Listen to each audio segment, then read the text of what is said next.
म साथीहरुलाई नमस्कार।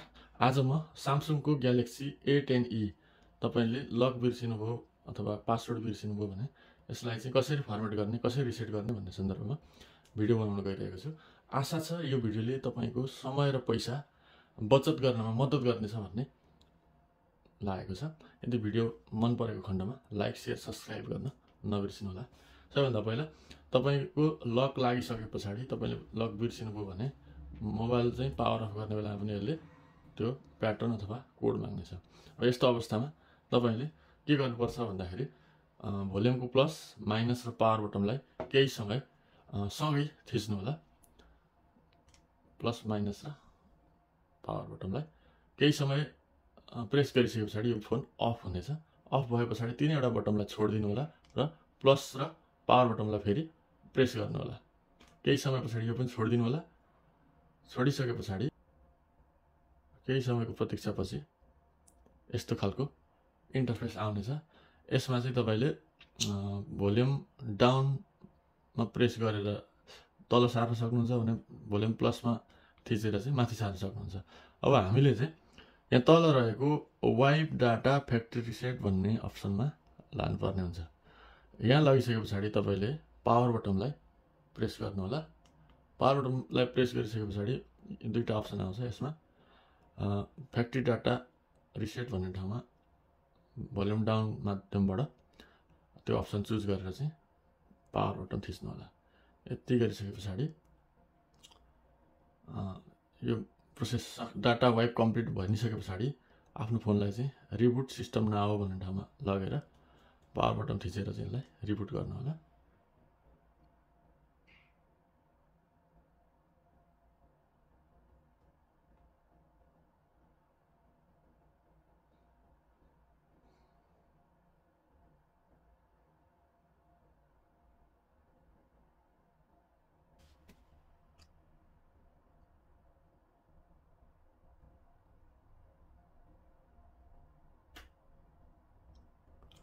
केही समय पछाडि चाहिँ यो अन भइसकेको छ।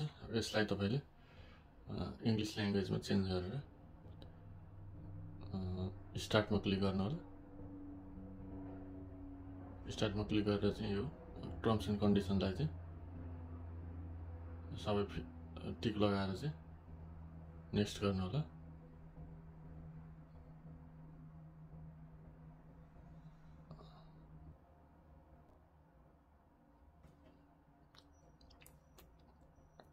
यसले तपाईले स्किप गर्न सक्नुहुन्छ। स्किप गर्नु होला।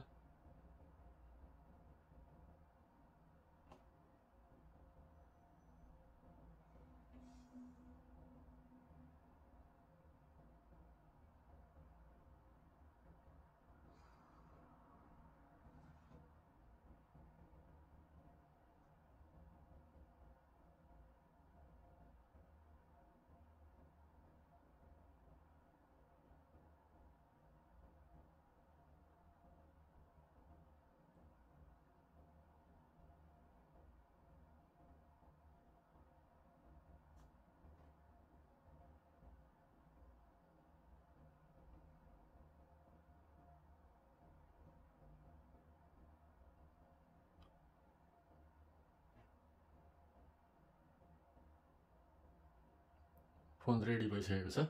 अब तपाईले चाहिँ आफ्नो फोनलाई सहजै युज गर्न सक्नुहुनेछ। हस् त, भिडियो कस्तो लाग्यो? राम्रो लागेको खण्डमा लाइक, कमेन्ट र शेयर गर्न नभुल्नु होला। अनि हाम्रो च्यानललाई सब्स्क्राइब गरेर हामीलाई थप ऊर्जा दिनुहुन अनुरोध गर्दै आजलाई हस्त नमस्कार।